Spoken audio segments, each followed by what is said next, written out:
ಭಾರತ ದೇಶದ ಕೇಂದ್ರ ದಿಲ್ಲಿಯಲ್ಲಿ ಸುಮಾರು 27 ವರ್ಷಗಳಿಂದ ಒಂದು ಕನಸಿತ್ತು ಭಾರತೀಯ ಜನತಾ ಪಕ್ಷಕ್ಕೆ. ದಿಲ್ಲಿಯಲ್ಲಿ ಗೆಲ್ಲೋ ಮುಖಾಂತರ ಏನು BJPನ ಸರ್ವವ್ಯಾಪಿ ಸರ್ವಸ್ಪರ್ಶಿ ಮಾಡಬೇಕಂತ ಮೋದಿಜಿಯವರ ಕಲ್ಪನೆ, JP ನಡ್ಡಾ ಅವರ ಕಲ್ಪನೆ, ಅಮಿತ್ ಶಾ ಅವರ ಕಲ್ಪನೆ ಇದ್ದಿತ್ತು. ಅದನ್ನು ಇವತ್ತು ಭಾರತೀಯ ಜನತಾ ಪಕ್ಷದ ನೇತಾರರು ಇವತ್ತು ಕನಸನ್ನು ನನಸು ಮಾಡೋ ಮುಖಾಂತರ 46 ಕ್ಷೇತ್ರಗಳು ಗೆಲ್ಲೋ ಮುಖಾಂತರ ಇಡೀ ಪ್ರಪಂಚಕ್ಕೆ ಭಾರತೀಯ ಜನತಾ ಪಕ್ಷದ ಶಕ್ತಿಯನ್ನು ಅಂತ ತೋರಿಸ್ಕೊಟ್ಟಿದ್ದಾರೆ.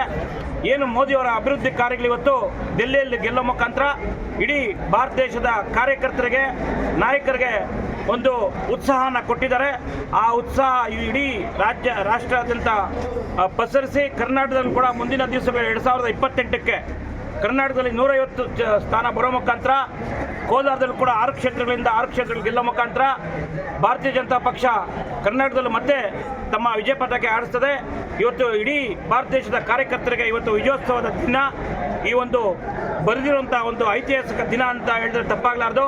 ಆ ಕಾರಣಕ್ಕೆ ಇವತ್ತು ಕೋಲಾರ ಜಿಲ್ಲಾ BJP ವತಿಯಿಂದ ವಿಜೃಂಭಣೆಯಿಂದ ವಿಜಯೋತ್ಸವ ಮಾಡಿ ಎಲ್ಲ ಕಾರ್ಯಕರ್ತರು ಮುಂದೆ ಬರುವಂಥ ಗ್ರಾಮ ಪಂಚಾಯಿತಿ, ಜಿಲ್ಲಾ ಪಂಚಾಯಿತಿ, ತಾಲೂಕ್ ಪಂಚಾಯಿತಿ ಹಾಗೂ ಸ್ಥಳೀಯ ಸಂಸ್ಥೆಗಳ ಚುನಾವಣೆಗೆ ನಾವು ಸನ್ನದ್ಧರಾಗಿದ್ದೀರಿ. ನಮಗೆ ಈ ಉತ್ಸಾಹವನ್ನು ರಾಜ್ಯಾಧ್ಯಕ್ಷರಂತ ವಿಜೇಂದ್ರ ಯಡಿಯೂರಪ್ಪನವರು ಕೊಟ್ಟಿದ್ದಾರೆ. ಆ ಉತ್ಸಾಹಕ್ಕೆ ತಕ್ಕಂಗೆ ನಾವು ಕೆಲಸ ಮಾಡಿ ಕೋಲಾರದವರು ಕೂಡ ವಿಜಯ ಪತಾಕೆ ಹಾರಿಸ್ತೀರಿ ಅಂತ ಈ ಮುಖಾಂತರ ಹೇಳ್ತಾ ಇದ್ದೀನಿ. ಭಾರತ್ ಮಾತಾ ಕಿ, ಭಾರತ್ ಮಾತಾ ಕಿ.